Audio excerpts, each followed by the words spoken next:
100 orang anak duafa yang berada di satu kelurahan dan satu desa di Kecamatan Betung, Kabupaten Banyuasin, Sumatera Selatan secara serentak melakukan khitanan massal yang dilakukan Basnas. Dalam kegiatan ini, Badan Amil Zakat Nasional atau Basnas melakukan sinergi dengan anggota Dewan DPRD Banyuasin, Asdianto. Pak Deden Suendi, bersama Majelis Ulama Indonesia Kecamatan Betung, dengan bangga kita menyajikan suratan massal ini dan alhamdulillah ditanggapi oleh masyarakat dengan antusias.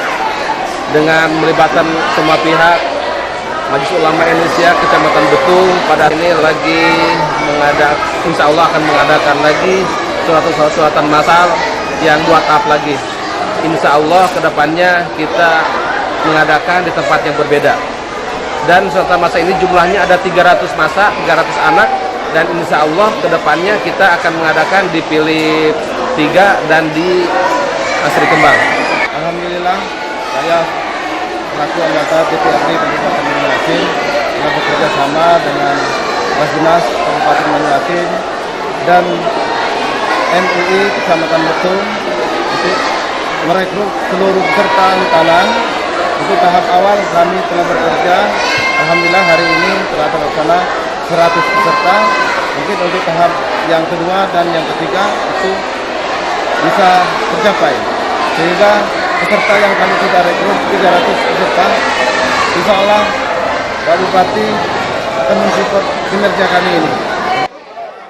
Dari Banyuasin, Sumatera Selatan, Slamet Caniago, TV One mengabarkan.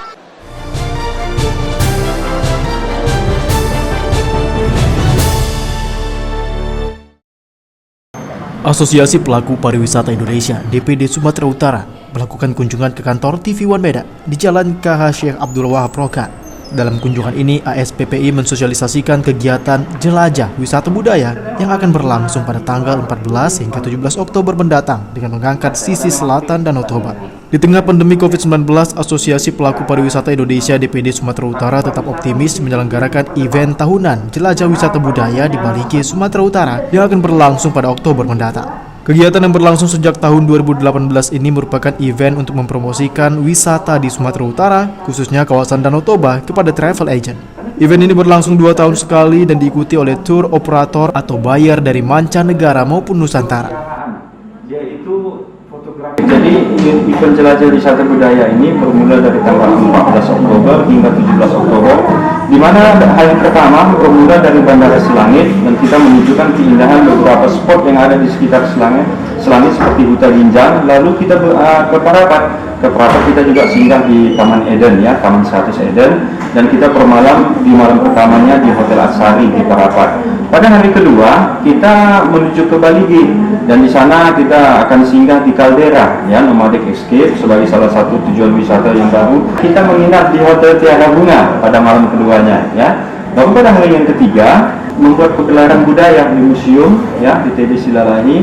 Lalu di sore harinya kita mengadakan interaksi bisnis yaitu table talk, dan pada malam ketiga itu kita mengadakan farewell dinner dan juga tarian kebudayaan, ya. Lalu pada hari keempat sudah transfer out tentunya, dan juga akan banyak buyer nanti akan extend. Dari Medan, Sumatera Utara, tim TV One mengabarkan.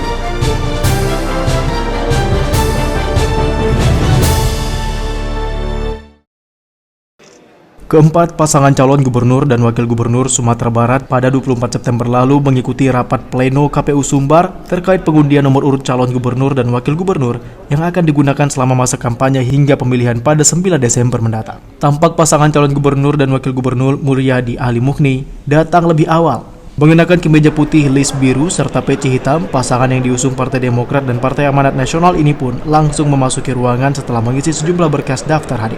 Dalam acara ini hanya pasangan calon dan 1 orang penghubung ini diperbolehkan masuk. Rapat pleno pun dibuka oleh Ketua KPU Sumbar, Amnasmen, yang didampingi oleh 4 komisioner lainnya. Pleno pun dilanjutkan dengan pengambilan nomor urut, di mana para calon wakil gubernur mendapat tugas mengambil nomor giliran untuk mengambil nomor urut dalam sebuah bejana kaca, seperti yang dilakukan oleh calon wakil gubernur Ali Mukhni. Setelah melakukan pengundian nomor urut 1 jatuh ke tangan pasangan calon gubernur dan wakil gubernur Mulyadi Ali Mukhni. Sementara nomor urut 2 Nasrul Abid Indra Catri, nomor urut 3 Fahrizal Genius Umar, dan nomor urut 4 Mahyaldi Audi. Tak hanya mengambil nomor urut, para calon juga melakukan pembacaan ikrar kampanye damai dan senantiasa menjalankan protokol kesehatan COVID-19. Acara dilakukan dengan penandatanganan fakta integritas yang dimulai oleh pasangan nomor urut 1 Mulyadi dan Ali Mukni. Dan usai rangkaian rapat pleno, pasangan Mulyadi Ali Mukni mengaku mendapat nomor urut sesuai harapan. Nomor 1 adalah nomor yang diidam-idamkan oleh semua orang. Alhamdulillah, nomor yang dari awal memang kami inginkan dikabulkan oleh Allah Subhanahu wa Ta'ala. Kami mendapat nomor urut 1. Pasangan yang diusung Partai Demokrat dan Partai Amanat Nasional, Mulyadi Ali Mukni, menyebutkan nomor urut yang mereka peroleh merupakan nomor urut impian semua orang, di mana ia menambahkan dengan nomor urut 1 ini mereka akan bersatu dengan seluruh masyarakat untuk membangun Sumatera Barat nantinya. Alhamdulillah, nomor 1 adalah nomor harapan kami, dan saya rasa juga harapan banyak orang ya, ingin memiliki nomor 1. Pertama, nomor 1 adalah nomor yang mudah diingat, nomor yang paling sempurna, sehingga kami maknai nomor 1 ini adalah ingin menyatukan masyarakat Sumatera Barat untuk meraih kemenangan bersama melalui nomor 1 ini. Jadi kita bersatu ya, nomor 1 kita bersatu bersama, membangun Sumatera Barat tidak bisa sendiri, kita harus bersama-sama, kami berdua, Gubernur dan Wakil Gubernur, kami perlu masyarakat, kami perlu tokoh-tokoh, kami perlu nenek mama, alim ulama, cadiak pandai, bundo kanduang, pemuda-pemudi, beserta seluruh masyarakat. Mari kita bersama-sama meraih kemenangan untuk kemenangan bersama. Itu menurut Pak Mulyadi. Sekarang menurut Pak Ali Mukni sedikit saja bagaimana? Saya rasa insya Allah doa kita dijabah ini di rumah Allah dalam keadaan berwudu ya. Apa yang disampaikan oleh Pak calon gubernur, insya Allah jadi gubernur saya rasa sudah. Memang tadi sudah disampaikan secara panjang lebar meskipun singkat. Nomor 1 itu adalah nomor idaman. Jadi menyatunya kita punya moto, menyatunya ranah dan rantau. Kita bangun Sumatera Barat di bawah ridha Allah Subhanahu. Di Sumatera Barat ini kan komponen kekuatannya itu kan menyebar. Ada di ranah, ada di rantau, dan juga ada klasifikasi masyarakat kaum adat ya, nenek mama, ada juga alim ulama, cadiak pandai yang tadi saya sampaikan. Jangan ini kita minta Pak Mulyadi dan Pak Ali Mukni sedikit slogan terkait nomor 1 tadi Pak. Ini yang pertama kali mungkin setelah mendapatkan nomor urut dari KPU. Sedikit Pak. Nah, 1 itu kata-kata yang mudah diingat, yaitu yang paling mudah bagi kita adalah bersatu. Bersatu Memilih nomor 1. memilih nomor 1. Terima kasih Pak. Demikian bincang singkat saya dengan Pak Mulyadi dan Pak Ali Mukni dari Padang, Sumatera Barat. Wahyu Diagus, TV One mengabarkan.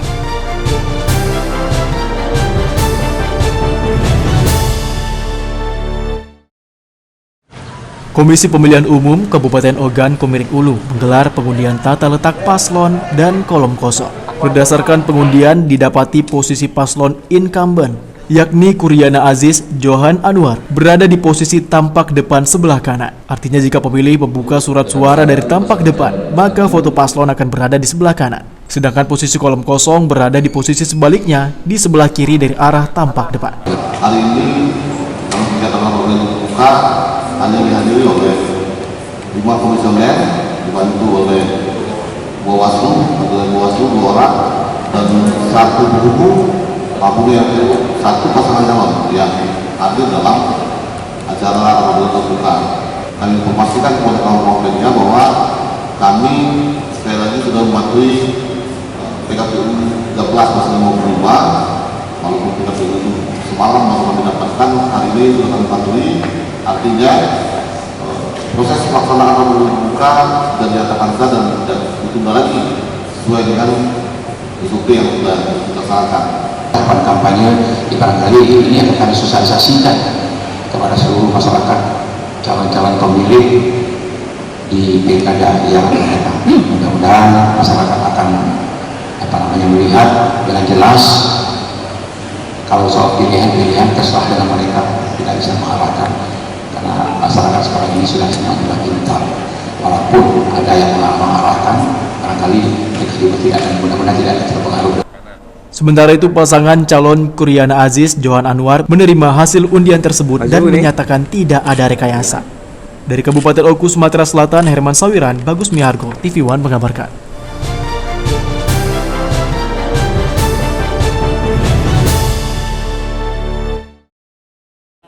Universitas Pembangunan Pancabudi memberikan bantuan alat pencuci tangan elektrik dan wastafel portable otomatis kepada 30 sekolah SMA sederajat di Provinsi Sumatera Utara sebagai bentuk kepedulian kesehatan di masa pandemi COVID-19. Alat protokol kesehatan yang diciptakan mahasiswa Teknik Elektro Fakultas Sains dan Teknologi Unpad diberikan saat melaksanakan webincang dengan tema kesiapan dunia pendidikan di Sumatera Utara menuju era new normal di masa pandemi COVID-19 pada Senin lalu. Platform diskusi santai ini menerapkan protokol kesehatan yang dihadiri oleh pembicara pelaksana kebijakan kesehatan, Dr. Alwi Hasibuan dan dunia pendidikan di Sumatera Utara, Rosmawati Nadia. Muhammad Isya Indrawan, Rektor Universitas Pancabudi mengatakan kegiatan ini bertujuan untuk mendorong pengetahuan masyarakat bagaimana dunia pendidikan dan kesehatan saat ini melewati kondisi di masa pandemi COVID-19. Ia juga berharap agar masyarakat dapat menerapkan protokol kesehatan untuk memerangi COVID-19. Agar masyarakat, khususnya dunia pendidikan, menciptakan suatu terobosan-terobosan baru terhadap dunia kesehatan maupun ekonomi, sehingga adanya model-model baru, prototipe baru, yang bisa tetap dilaksanakan di tengah-tengah pandemi COVID-19. Yang kedua, semakin banyaknya masyarakat yang paham tentang 3M, memakai masker, mencuci tangan, dan menjaga jarak, sehingga Sumatera Utara bisa menjadi poros utama dalam menghadapi memerangi COVID-19. Usai kegiatan, Rektor Universitas Pembangunan Pancabudi memberikan bingkisan berupa alat prokes beserta plakat kepada 2 pembicara sebagai bentuk penghargaan. Dari Medan, Sumatera Utara, Ahmid Al-Yauzar, TV One mengabarkan.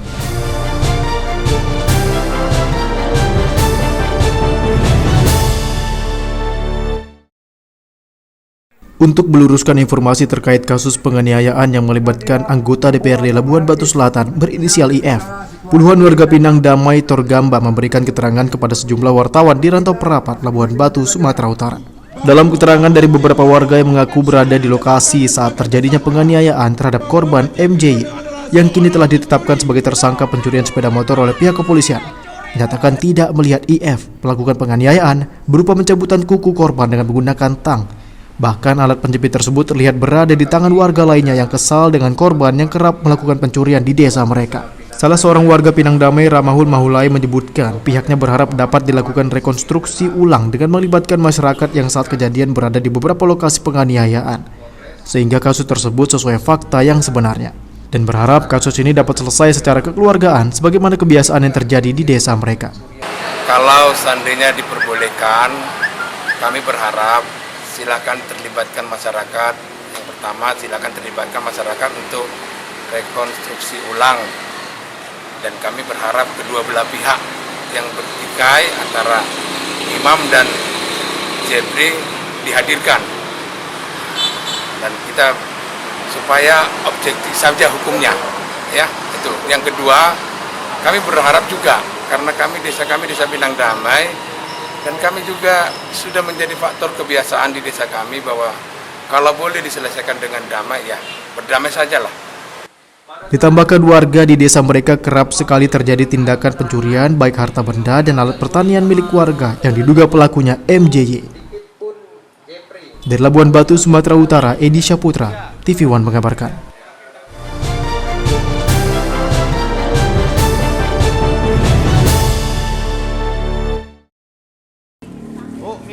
Berbagai cara untuk mengenalkan pesona keindahan alam yang ada di Sumatera Selatan, seperti yang dilakukan komunitas Indonesia Black Car Community atau IBCC Palembang Hebat Laju Tula, yang dikomandoi langsung oleh Om Eko dan Om Nurholis beberapa hari yang lalu. Secara bersama-sama ada 15 anggota IBCC Palembang Laju Tula bersama keluarga yang mengikuti kegiatan menjelajahi berbagai tempat keindahan alam yang ada di Sumatera Selatan. Kegiatan touring ini sendiri sebagai upaya untuk mengenalkan kepada para anggota baru yang bergabung ke IBCC Palembang Hebat Laju Tula dan anggota IBCC yang belum mengetahui betapa indahnya alam yang ada di Sumatera Selatan yang tak kalah indahnya dengan berbagai tempat di luar Sumatera Selatan. Perjalanan touring kali ini dimulai dari kota Palembang, Indralaya, Prabu Muli, Muara Enim, Lahat hingga ke kota Pagar Alam yang menempuh jarak lebih kurang 286 km. Menurut Om Nurholis, dalam touring ini ada 80 keluarga yang berangkat dan bertujuan untuk mengeksplor keindahan alam di kota Pagar Alam dan Lahat. sekaligus bersilaturahim ke anggota IBCC Lahat dan Pagar Alam. Dengan total lebih kurang 80 anggota keluarga telah dilaksanakan. Touring ini merupakan bertujuan untuk mengeksplor keindahan alam di Kota Pagar Alam dan Kota Lahat, dan sekaligus juga bersilaturahmi dengan member-member IBCC Palembang yang berada di Kota Pagar Alam maupun di Kota Lahat. Tentunya kedepannya kegiatan-kegiatan IBCC ini akan tetap dilaksanakan. Selain touring bersama-sama keluarga, juga kegiatan lainnya yaitu Jumat berbagi yang Dari Sumatera Selatan, Samsul Rizal, TV One mengabarkan.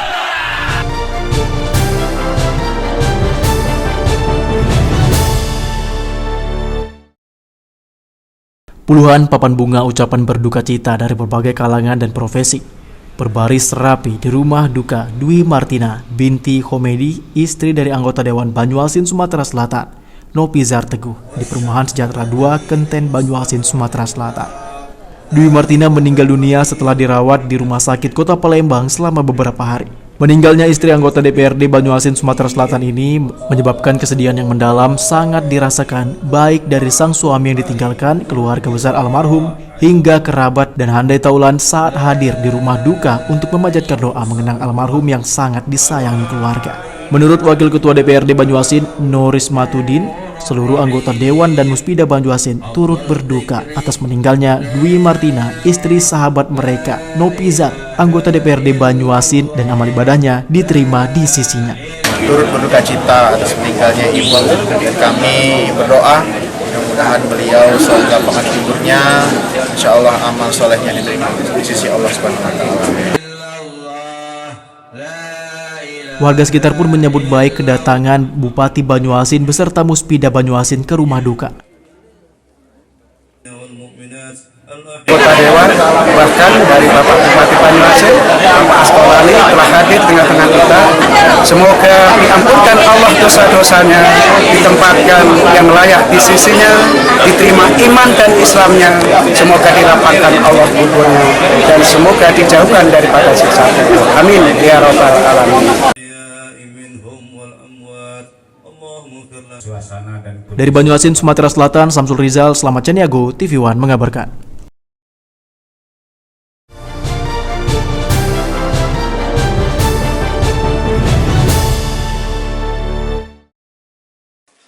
Di tengah pandemi COVID-19 yang menerpa belahan dunia, Desa Persingguran 2 tetap maksimal dalam memproduksi tanaman pangan hortikultura, diantaranya komoditas tanaman jagung dan bawang merah, dan hasil panen pun dipastikan akan memuaskan. Desa yang berada di Kecamatan Polung, Kabupaten Humbang, Ngasundutan, Sumatera Utara ini memang dianugerahi tanah yang subur dalam menunjang kegiatan pertanian warga. Hampir seluruh jenis tanaman hortikultura dapat tumbuh dengan baik di daerah ini. Kepala Desa Persingguran 2, Sabar Banjarnahor, menyebutkan pertanaman jagung dan bawang merah di desanya baru kali ini tergolong besar-besaran. Ada sekitar ratusan hektar lahan sawah yang dulunya tak difungsikan kini sudah ditanami jagung.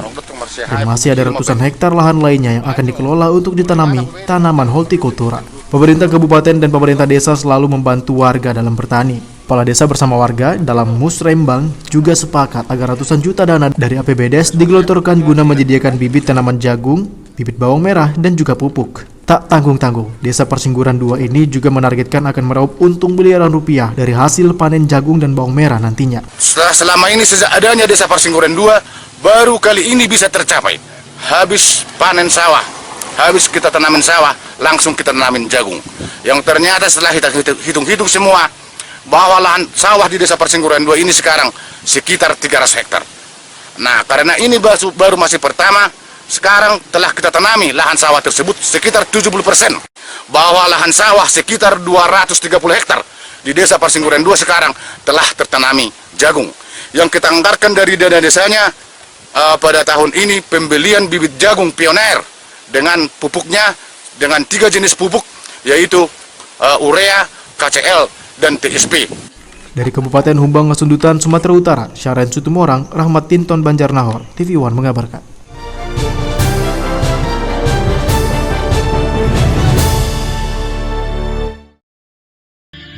Dengan membawa spanduk dan poster, ratusan massa dari Aliansi Formapera atau Forum Masyarakat Pemantau Negara berunjuk rasa di kantor DPRD Kabupaten Samosir. Dalam orasinya, massa menuding Bupati Samosir diduga kuat telah melakukan pembohongan publik terhadap masyarakat Samosir selama ini terkait status bupati yang pernah menjadi narapidana di Kota Bekasi, Jawa Barat pada 2007 lalu, namun tidak pernah diberitahukan saat mendaftar menjadi calon bupati di periode sebelumnya. Massa juga menuntut agar DPRD Samosir membuat pansus terkait dugaan pembohongan publik yang dilakukan Rapidin Simbolon saat pencalonan lalu. Aksi ini direspon oleh Ketua DPRD Samosir yang langsung menerima sejumlah perwakilan massa. Menanggapi tuntutan massa, DPRD akan mempelajari masalah ini dan akan melakukan pembentukan pansus sesuai tuntutan massa. Bahwa selama ini mulai tahun 2013 sampai tahun 2020, sebenarnya kita tidak tahu bahwa seorang pimpinan daerah Kabupaten Samosir yang terpidana. Tapi kenapa intinya di saat tahun 2020 pencalonan ini ada surat salinan bahwa edarannya itu ya namanya paslon harus menyatakan intinya status terpidana atau tidak. SKCK-nya dicurigai maksudnya? Ya, masalah SKCK tahun 2013 juga 2015 itu yang kami ragukan kebenarannya. Usai pertemuan dengan anggota DPRD dan perwakilan massa aksi, massa demo membubarkan diri dari kantor DPRD Samosir. Bila tuntutan ini tidak dilanjutkan, massa mengancam akan kembali demo dengan massa yang lebih besar. Dari Kabupaten Samosir, Irfan TV One mengabarkan.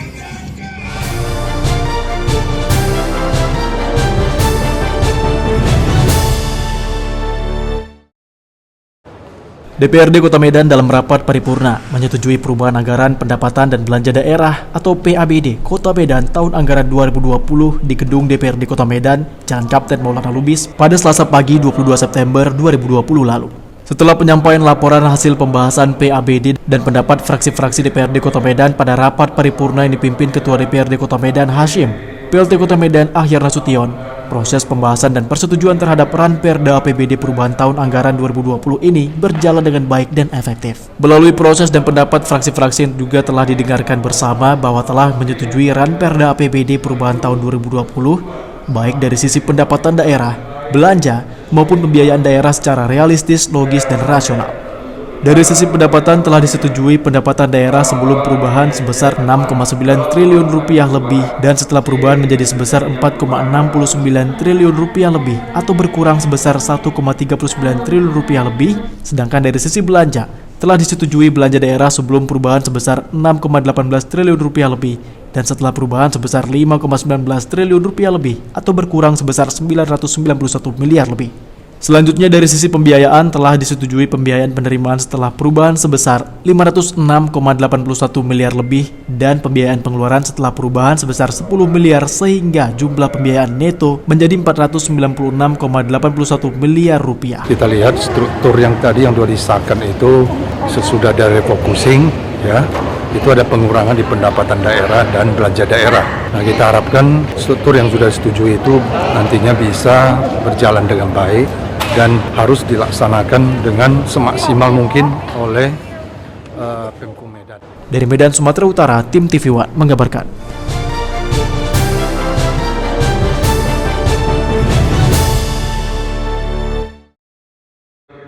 Rapat paripurna yang digelar di gedung DPRD Kota Medan, Sumatera Utara pada Selasa 22 September 2020 lalu beragendakan laporan reses ketiga tahun 2020 untuk menyerap aspirasi warga di masing-masing daerah pemilihan anggota DPRD Kota Medan, Dapil 1 hingga Dapil 5. Meski di tengah pandemi COVID-19, anggota DPRD Kota Medan tetap melakukan reses ketiga di 5 daerah pemilihan untuk menyerap aspirasi warga Kota Medan untuk nantinya akan disampaikan ke pemerintah Kota Medan. Beberapa aspirasi dan keluhan warga yang telah diterima oleh anggota DPRD Kota Medan saat melakukan reses adalah bantuan terhadap warga yang terdampak COVID-19, membuka lowongan pekerjaan karena banyaknya warga yang di-PHK akibat pandemi COVID-19. Selain itu, permasalahan lainnya di tengah masyarakat adalah buruknya saluran drainase yang mengakibatkan banjir, kemudian banyaknya permasalahan sampah yang tidak terangkut oleh Dinas Kebersihan Kota Medan. Selain itu, banyaknya penerangan lampu jalan yang rusak dan jauh dari perhatian pemerintah. Selain fasilitas umum, anggota DPRD Kota Medan juga menemui permasalahan administrasi seperti pengurusan KTP yang sulit bagi warga Kota Medan. Laporan reses ini bertujuan untuk mensejahterakan warga Kota Medan dengan menyerap aspirasi warga Kota Medan yang nantinya akan dibuatkan laporan untuk diserahkan ke Wali Kota Medan melalui Ketua DPRD Kota Medan, Hashim, untuk menjadi perhatian khusus agar ditindaklanjuti. Aspirasi dari masyarakat, ya kita lihat yang terutama di infrastruktur ya, jalan, drainase, kemudian ada juga terkait dengan proses pembelajaran yang daring ya, yang mereka minta supaya dikembalikan ke tatap muka. Nah ini semua tadi kan hadir juga dari Pemko Medan Seda dan tim anggaran dari OPD. Kita harapkan apa yang kita sampaikan tadi ya di paripurna terhormat ini tadinya bisa ditindaklanjuti. Dari Medan, Sumatera Utara, tim TV One mengabarkan.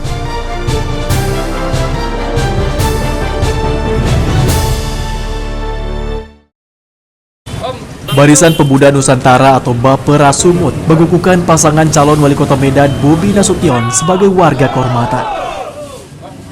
Pengukuhan dilakukan saat puluhan pengurus Bapera menyatakan dukungan untuk memenangkan Bobi Nasution dan Aulia Rahman di Pilkada Medan pada 9 Desember mendatang. Saat mengunjungi gedung sekretariat Bapera Sumut di Jalan Air Hakim Medan, Bobi Nasution mengatakan sangat berterima kasih atas dukungan yang diberikan Bapera Sumut. Bobi pun menyampaikan salah satu hal yang ingin dilakukan ketika menjabat sebagai wali kota adalah memberikan 1.000 beasiswa pendidikan kepada para pelajar.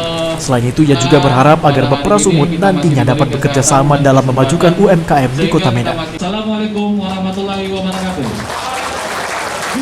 Sekretaris Dewan Pimpinan Daerah Bapera Sumut, M. Riki Pangeran Siregar menyampaikan dikukuhkannya Bobi Nasution sebagai warga kehormatan karena pihaknya menilai Bobi adalah kandidat paling tepat untuk memimpin Kota Medan. Di samping itu, Bobi juga merupakan bagian dari keluarga Bapera. Ia pun berharap Bobi mampu memberikan perubahan baik dari segi infrastruktur maupun SDM.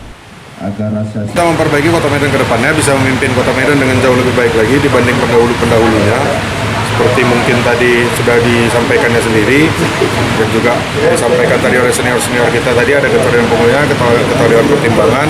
Politik itu tidak akan lepas dari yang namanya politik anggaran dan politik kedekatan. Yang kita harapkan beliau bisa lebih dekat menjalin hubungan baik dengan provinsi maupun dengan pusat untuk dapat melancarkan pembangunan di Kota Medan. Di dua aspek tadi, di pembangunan SDM dan juga pembangunan fisik. Dari Medan, Sumatera Utara, Ahmidal Yauzat, TV One mengabarkan.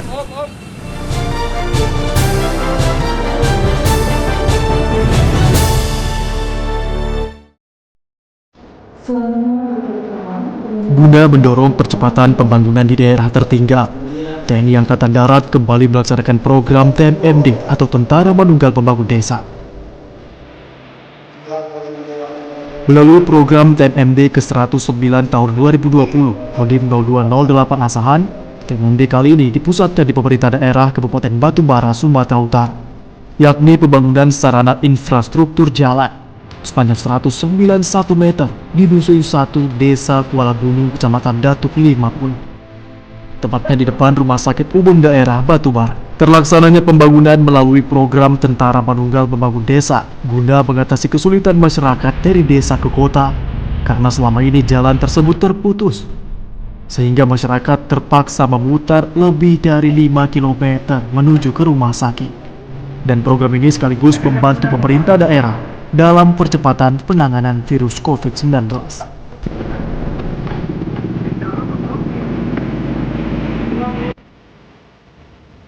Selain sasaran fisik, TMMD ke-109 Kodim 0208 Asahan turut melaksanakan renovasi 2 rumah ibadah, yakni merenovasi musola dan renovasi gereja di desa berbeda.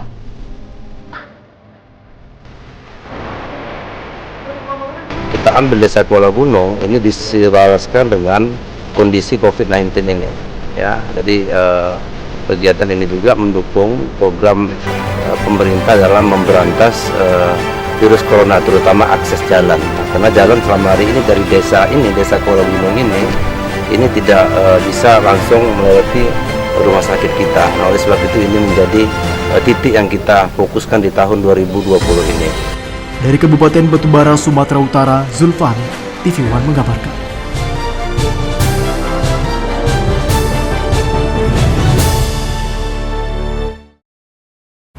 Komisi Pemilihan Umum Oku Timur melaksanakan pengundian nomor urut pasangan calon bupati dan wakil bupati Oku Timur.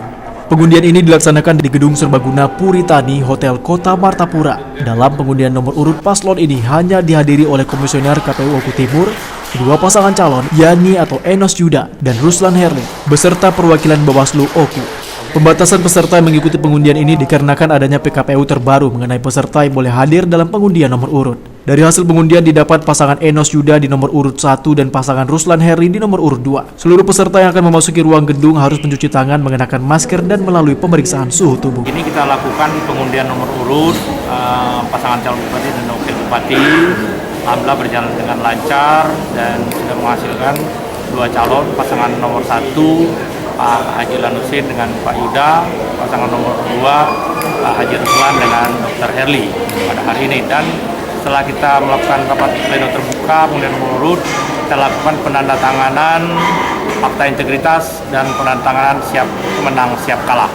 Harapan kita agar untuk pemilu untuk di 2020 9 Desember nanti akan berjalan dengan lancar, baik, aman, sejuk dan sehat.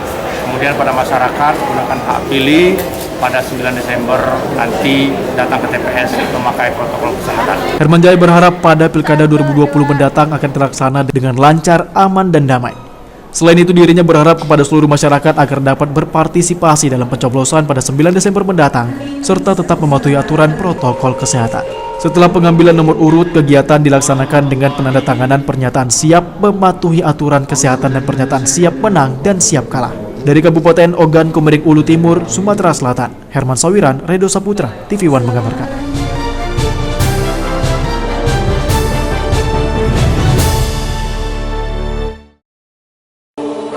Tentara Badunggal membangun desa atau TMMD ke-109 tahun 2020 di wilayah Kodim 0210 Tapanuli Utara resmi dibuka.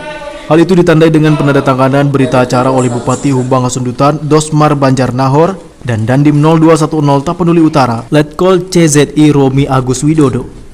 Lokasi TMMD ini berada di Desa Sihombu, Kecamatan Tarabintang, Humbang Hasundutan, Sumatera Utara pada Selasa 22 September lalu. Pada kegiatan ini pun turut hadir Kasrem 023 Kawal Samudra Letkol Infantri Deni Rupingi, Pasiwan Mil Korem 023 Kawal Samudra Mayor Infantri Mukhtar, Kajari Humbang Hasundutan Martinus Hasibuan, dan sejumlah pejabat lainnya. Dandim 0210 Tapanuli Utara Letkol CZI Roni Agus Widodo mengatakan TMMD ini dilaksanakan dari tanggal 22 September hingga 21 Oktober 2020 mendatang. Pekerjaan dalam TMMD ini yakni pembukaan jalan dari Desa Marpadan menuju Desa Siastoruan sepanjang 5 km, lebar 6 meter, dan pembangunan 3 unit gorong-gorong. Ini ada kegiatan dua, kegiatan fisik dan kegiatan non-fisik. Kegiatan fisik kita laksanakan ya seperti yang bisa dilihat, kita melaksanakan pembukaan jalan selebar 6 meter dengan panjang sekitar 5 km, kurang lebih 5 km.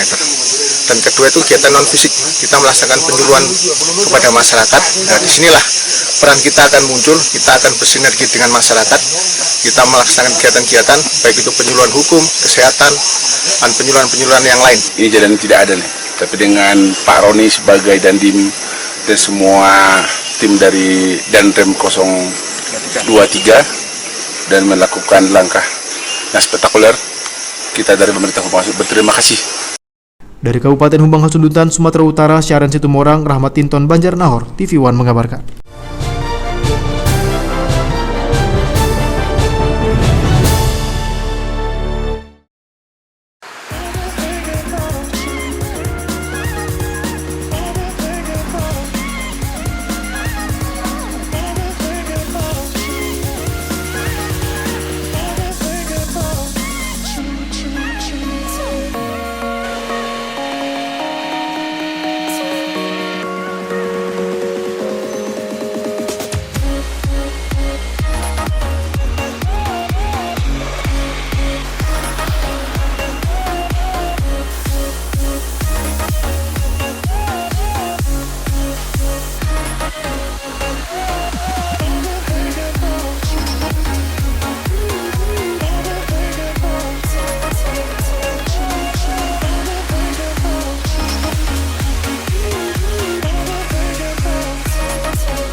Motor melayani, cuci mobil, detailing dan coating, servis mobil, pengecatan.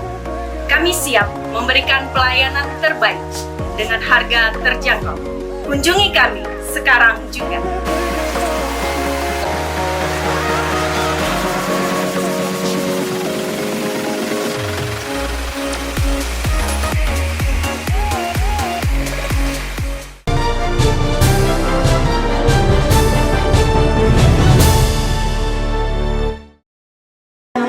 Kerukunan keluarga Sulawesi Selatan mengukuhkan dan melantik sebanyak 63 orang pengurus KKSS Provinsi Sumatera Selatan. Acara pengukuhan sendiri dihadiri oleh Gubernur Sumatera Selatan Herman Deru, Ketua Umum BPP KKSS Mukhlis Patahna, Sultan Iskandar, dan beberapa tamu undangan lainnya. Gubernur Sumatera Selatan mengapresiasi adanya pengukuhan dan pelantikan pengurus KKSS Provinsi Sumatera Selatan ini. Menurutnya, hal ini patut disyukuri bahwa Provinsi Sumatera Selatan ternyata kebinekaannya sudah berjalan semenjak dahulu, bahkan Palembang terbentuk pada ribuan tahun lalu. Ketua Umum BPP KKSS Mukhlis Patahna menghimbau para warga KKSS dapat berpartisipasi dan mensukseskan jalannya Pilkada serentak yang akan digelar pada akhir tahun 2020 mendatang. Yang patut kita syukuri bahwa di Sumatera Selatan ternyata Kebhinekaan Tunggal Ikaan itu sudah berjalan sejak dulu, bahkan sejak Palembang ini terbentuk ratusan tahun, bahkan hampir 1000 tahun ini. Kita bertahan dengan jiwa rundingan kita ini. Nah, ini yang harus kita pertahankan. Ya, alhamdulillah pada hari ini kita mengukuhkan dan melantik pengurus BPW KKSS Sumatera Selatan. Kita harapkan menyatu harmoni dengan penduduk sini sebagaimana prinsip kita, di mana bumi dipijak, di situ langit dijunjung. Yang pernah kita lakukan selama ini, karena saya ini yang ketiga kalinya terpilih sebagai Ketua KKSS Sumatera Selatan, senantiasa kita berdampingan dengan pemerintah dimanapun warga KKS yang berada. Dari Palembang, Sumatera Selatan, Jumjati Patra, TV One mengabarkan.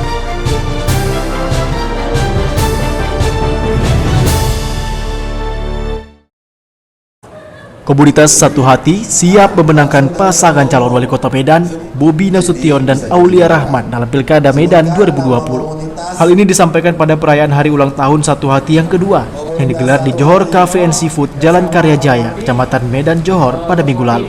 Dengan mematuhi protokol kesehatan, acara sederhana ini dihadiri langsung oleh anggota komunitas Satu Hati, Pabansu atau Paguyuban Banten Sumatera Utara, anak yatim serta calon wakil wali kota Medan Aulia Rahman yang disambut oleh Ketua Satu Hati Sumut Sarcipto King. Saat mengunjungi acara, calon wakil wali kota Medan tersebut menyampaikan ucapan terima kasih karena telah mendapat kepercayaan dan dukungan dari komunitas Satu Hati. Aulia mengatakan jika terpilih dirinya berharap dapat berkolaborasi bersama Satu Hati mewujudkan Medan hebat. Selain itu, Sarcipto King, Ketua Satu Hati Sumatera Utara mengatakan meski umur komunitas Satu Hati masih terbilang muda, namun upaya sosial untuk membantu masyarakat tetap besar dan akan terus dijalankan. Harapan ke depan itu para pengurus, ya, terutama para jajaran pengurus dan ketua umumnya diberikan kesehatan. Kami di masa pemerintahan yang akan datang, kalau diizinkan Allah, kita berkolaborasi, kita membantu dengan daya upaya kita, yang mana orang-orang harus dibantu, itu harus kita bantu. Usia kita masih dibilang muda, tapi sudah kita banyak berbuat untuk masyarakat yang memang sangat memerlukan bantuan dari Satu Hati. Dalam 2 tahun, komunitas Satu Hati banyak melakukan kegiatan bantuan sosial di masa pandemi COVID-19 kepada masyarakat yang membutuhkan Sumatera Utara. Di antaranya 5.000 paket sembako, 1.300 obat-obatan, dan kursi roda untuk warga yang lumpuh. Dari Medan, Sumatera Utara, Ahmid Al-Yauzar, TV One mengabarkan.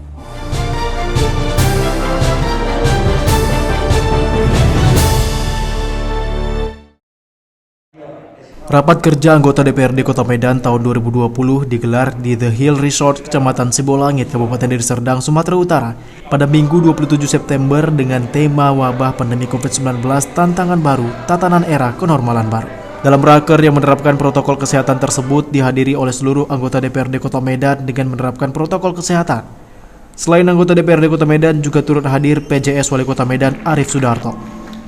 Dalam raker tersebut salah satu masalah paling utama yaitu menjalankan roda pemerintahan kota di tengah-tengah pandemi COVID-19 yang sifatnya cenderung semakin kompleks. Raker juga penting dan strategis bagi Pemkot Medan, terutama dalam rangka menyelaraskan arah kebijakan dan program prioritas yang sudah ditetapkan demi mewujudkan pembangunan kota yang lebih optimal. Diharapkan raker ini dapat merumuskan dan menyepakati rencana kerja di tahun 2021 dengan output yang terukur serta kinerja lebih baik lagi. Adapun tujuan menggelar raker ini adalah untuk menghasilkan kesepakatan rencana kerja DPRD Kota Medan tahun 2021 guna disampaikan dan dilakukan penyelarasan oleh Sekretariat DPRD Medan. Kemudian hasil penyelarasan rencana kerja DPRD akan disampaikan kepada pimpinan DPRD untuk dibahas dan ditetapkan dalam rapat paripurna.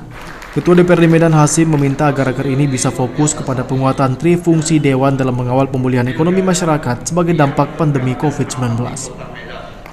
Pemulihan itu baik dari jaminan kesehatan maupun jaminan keamanan sosial yang bisa dituangkan secara cermat dalam rencana kerja 2021. Ya, 3 panelis yang akan memberikan pencerahan-pencerahan, ya pemahaman-pemahaman terkait dengan tugas pokok fungsi dari DPRD Kota Medan, sehingga nanti dalam penyusunan renja itu bisa dihasilkan program-program kerja yang lebih baik lagi.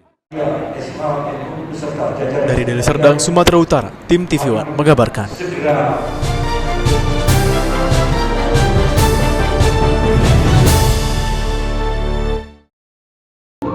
Komisi Pemilihan Umum Kabupaten Toba menggelar rapat pleno terbuka untuk pengundian dan penetapan nomor urut pasangan calon bupati dan wakil bupati Kabupaten Toba, Sumatera Utara. Kegiatan ini digelar di gedung Toba Ballroom Labersa Toba Hotel dan Convention Center, Jalan Pematang Siantar, Balige, Kecamatan Balige, Toba, Kamis 24 September 2020 lalu. Acara ini diawali dengan menyanyikan lagu Kebangsaan Indonesia Raya, dilanjutkan dengan doa dan penampilan tarian tortor Batak, guna memberi semangat dan mendapatkan restu dari leluhur agar pelaksanaan pilkada di Kabupaten Toba tertib, aman, dan lancar. Dalam pengundian ini, paslon Poltak Sitorus Tony M. Simanjuntak yang diusung Partai PDIP, Partai Perindo, dan Partai PKPI memperoleh nomor urut 1. Sementara paslon petahana Darwin Syagian yang berpasangan dengan Hulman Sitorus yang diusung Partai PKB, Partai Nasdem, Golkar, Demokrat memperoleh nomor urut 2. Usai pengundian, Darwin Syagian mengungkapkan rasa syukur mendapat nomor urut 2 sebab hal ini sesuai dengan keinginan untuk melanjutkan kembali menjadi kepala daerah selama 2 periode dalam membangun Kabupaten Toba. Darwin juga menambahkan visi dan misi petahana ini kembali ikut bertarung dalam Pilkada 9 Desember 2020 mendatang masih tetap sama seperti periode sebelumnya dan menyempurnakan apa yang belum dikerjakan pada periode sebelumnya. Jadi kalau visi misi kita masih mengacu kepada visi misi kita waktu periode pertama. Kita berharap apa yang kurang waktu periode pertama bisa kita lanjutkan. Karena yang pasti kita sudah tahu apa yang mau kita kerjakan. Nah, perlu lagi kita misalnya mikir ke sana kemari.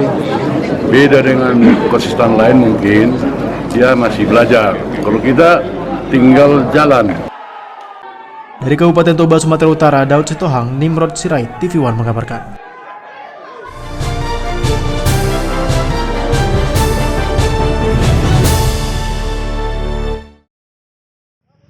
Bencana alam angin puting beliung disertai hujan es di sejumlah desa Kecamatan Siteli, Taliurang Julu, Kabupaten Pakpak Barat cukup menyisakan kesedihan bagi warga yang rumahnya porak-poranda setelah disapu angin puting beliung disertai hujan es. Hal ini terlihat saat Frank Benhard Tumanggor turun langsung ke lokasi bencana untuk menyerahkan bantuan sembako dan seng rumah warga yang rusak.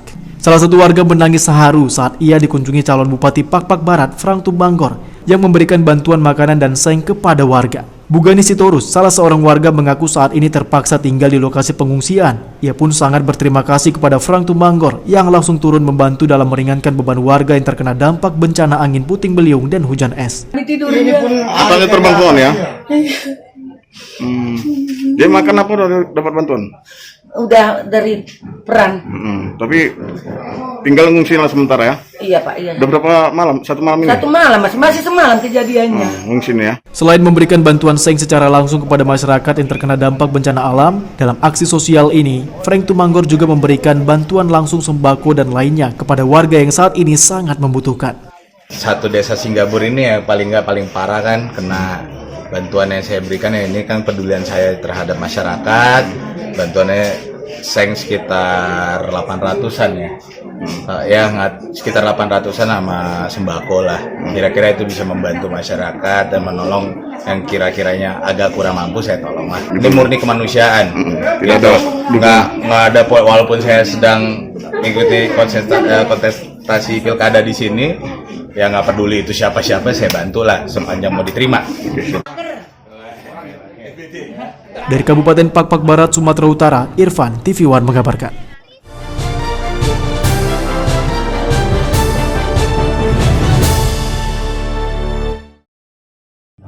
Prosesi pelantikan DPD Formapera Deli Serdang dilaksanakan di Balai Rung Pemkab Deli Serdang dan berlangsung dengan hikmat. Acara diawali dengan doa bersama dan menyanyikan lagu Indonesia Raya, diikuti para undangan dan para pimpinan serta anggota DPN, DPW, DPD LSM Formapera yang hadir.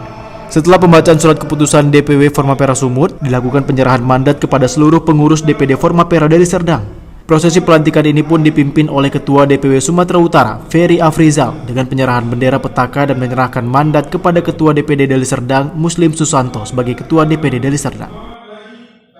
Menurut Ketua LSM DPD Formapera Deli Serdang, Muslim Susanto, DPD LSM Formapera hadir di tengah-tengah masyarakat, di tengah kesulitan masyarakat saat pandemi COVID-19, dan diharapkan dapat membantu meningkatkan taraf perekonomian masyarakat dengan menciptakan lapangan kerja serta membuat pelatihan-pelatihan kerja. Kita dari Formapera Deli Serdang intinya di luar ataupun sejalan dengan sosial kontrol, investigasi, kita memprioritaskan pemberdayaan masyarakat. Yang mana di tengah pandemi COVID-19 ini terjadi hentakan perekonomian, jadi kami hadir ke depan untuk memberdayakan masyarakat. Yaitu intinya bagaimana kita menciptakan lapangan pekerjaan, melakukan pelatihan-pelatihan sehingga bisa mengatasi ekonomi yang sangat jatuh ini. Selain itu, dalam program kedepannya, DPD LSM Formapera segera akan membangun workshop pelatihan kerja untuk para generasi muda pengangguran agar bisa segera mendapatkan pekerjaan yang layak. Dari Kabupaten Deli Serdang, Sumatera Utara, Irfan, TV One mengabarkan.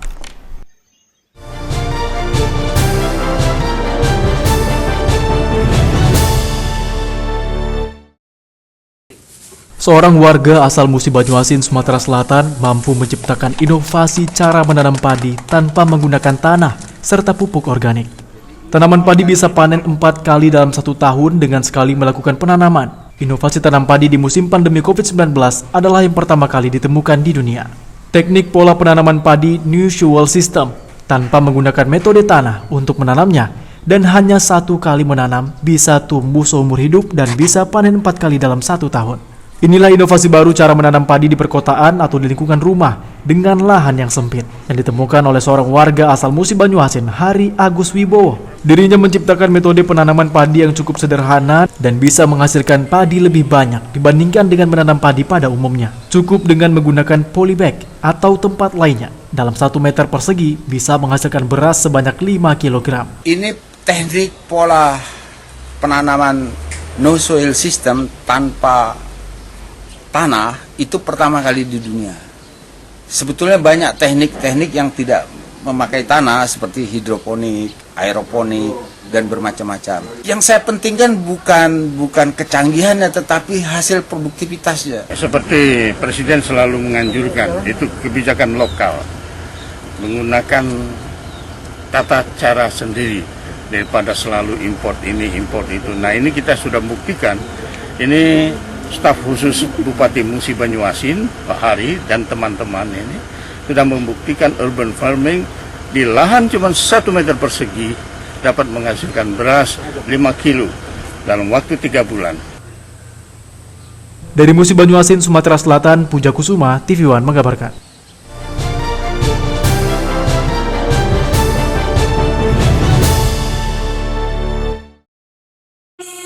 Gerakan Nasional Pencegahan Korupsi atau GNPK RI melantik ketua pimpinan daerah di 12 kabupaten kota di Sumatera Selatan untuk masa bakti 2020-2024. Adapun pimpinan daerah yang dilantik yakni untuk wilayah Banyuasin, Buba, Pali, Empat Lawang, Prabu Buli, Pagar Alam, Muara Enim, Palembang, Oki, Oku Selatan, Oku Timur, dan Musi Rawas. Ketua GNPK Sumsel Afrizal Muslim mengatakan pemimpin daerah yang baru dilantik ini diharapkan dapat aktif selesaikan persoalan di daerah. Saat ini GNPK RI pun telah memiliki kesepakatan untuk membuat posko pengaduan di tiap kecamatan di Sumatera Selatan untuk mengawasi dana penanganan COVID-19. Ketua Umum Pimpinan Pusat GNPK RI M. Basri Budi Utomo mengatakan perwakilan di daerah harus melakukan edukasi dan peningkatan sumber daya manusia. Menurutnya dua hal ini sangat perlu dilakukan mengingat pencegahan korupsi merupakan hal yang sangat penting. Bagaimana tadi kan yang sudah disampaikan oleh Ketum juga kan, ya kita juga di pimpinan wilayah itu berharap kepada pimpinan daerah kabupaten kota. Yang tadi kita latih 14 dari 17. Jadi kita mengharapkan juga, ya kalau kata Ketum, memang kita tidak bisa menyelesaikan domain korupsi ini dengan demo-demo. Tapi salah satu bentuk pressing, di samping kita meningkatkan sumber daya manusianya yang ada di kabupaten kota, juga kita melakukan hal yang demikian. Ya, pesan dalam pelaksanaan pengawasan terhadap penyelenggaraan negara itu pada pelaksanaan program kegiatan pemerintah kita lakukan secara normatif.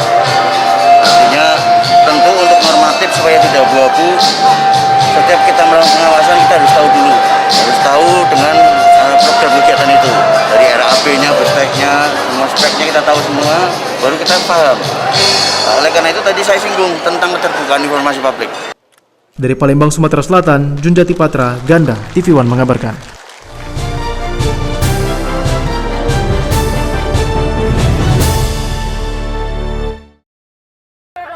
Kasus kematian Abdi Sanjaya alias Cokna Ginting yang diduga tewas dianiaya sejumlah oknum Satres Narkoba Polres Deli Serdang masih terus diperjuangkan oleh sang ibu, Rosmiati Boru Surbakti. Setelah gagal menjumpai Kapolda Sumatera Utara dalam aksinya beberapa hari lalu, pihak keluarga kini berjuang untuk memperjelas hasil otopsi Rumah Sakit Umum Haji Adam Malik yang dituding ganjil. Pihak keluarga pun mendatangi rumah sakit untuk menjumpai dokter dan pihak rumah sakit. Inilah aksi nekat Rosmiati Boru Surbakti, ibu kandung Abdi Sanjaya alias Cokna Ginting. Ia menerobos masuk ke dalam Mako Polda Sumatera Utara demi bertemu dan menyampaikan keganjilannya terkait kematian anaknya. Ia pun masuk meski dihadang petugas kepolisian. Aksi tersebut pun gagal di mana sang ibu tak dapat bertemu ke Polda Sumatera Utara. Kasus terus bergulir dan masih diperjuangkan oleh pihak keluarga, di mana diduga kematian Abdi Sanjaya alias Cokna Ginting untuk menghentikan sindikat narkoba melibatkan oknum Polri aktif yang ikut tertangkap oleh Satres Narkoba Polresta Deli Serdang. Perjalanan kasus ini pun kemudian berlanjut. Pihak Rumah Sakit Umum Haji Adam Malik yang melakukan otopsi forensik mengumumkan hasil otopsi dirilis ke awak media di Mako Polda Sumatera Utara. Dr. Hasan Petrus, forensik Rumah Sakit Umum Haji Adam Malik menjelaskan memang ditemukan luka memar kekerasan. Namun ia menyangkal itu merupakan penyebab kematian Abdi Sanjaya alias Cokna Ginting. Sang dokter mengatakan bahwa kematian Abdi Sanjaya akibat penyakit lama. Sedangkan pembuluh darah Abdi Sanjaya alias Cokna pecah karena bergumul ketika penangkapan. Korban ini kita temukan adanya kekerasan di beberapa daerah, tetapi kekerasan yang kita temukan bukan sebagai penyebab kematian. Pada korban ini kita menemukan dari hasil patologi anatomi adanya penyakit pada paru-parunya yang sudah lama dan yang kronis istilahnya, serta penyakit lever atau hati. Jadi pada saat kejadian antara korban yang mungkin terjadi pada penangkapan itu, dari hasil pemeriksaan kita baik tentang luar maupun dalam, itu sebetulnya adalah akibat dari lemasnya tadi. Jadi pembuluh darah itu pecah dan mekanisme dari lemas itu memang begitu. Di samping lamanya penanganannya sudah dia meninggal dan kita periksa dan seperti itu. Pihak keluarga Abdi Sanjaya alias Cokna Ginting mendatangi Rumah Sakit Umum Haji Adam Malik. Mereka mempertanyakan hasil otopsi yang telah dirilis ke media. Pihak keluarga menganggap adanya keganjilan terkait luka memar tanda kekerasan, di mana luka kekerasan tersebut disebut menjadi bukti adanya penganiayaan. Pertemuan tersebut pun diikuti oknum kepolisian berseragam dinas lengkap. Dalam pertemuan, perdebatan dan tanda tanya pihak keluarga pun bergulir. Jadi dalam press release itu banyak keganjilan yang kami lihat, ya seperti masalah tidak ada pemberitahuan sampai sekarang, sampai dokter forensiknya tidak menjelaskan secara detail masalah tindak kekerasan yang terdapat di dalam tubuh Cokna. Dia hanya menjelaskan masalah penjelasan penyakit Cokna.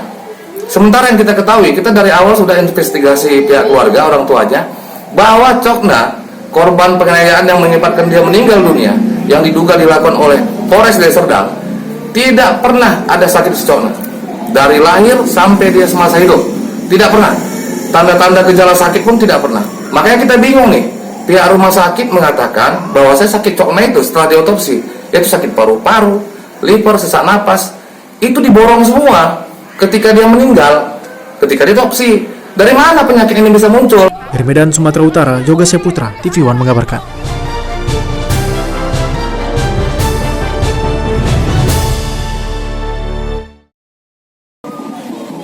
Ratusan orang yang tergabung dalam beberapa kelompok petani se-Sumatera Utara mengaku belum mendapat keadilan dalam memperoleh lahan pertanian dan tempat tinggal.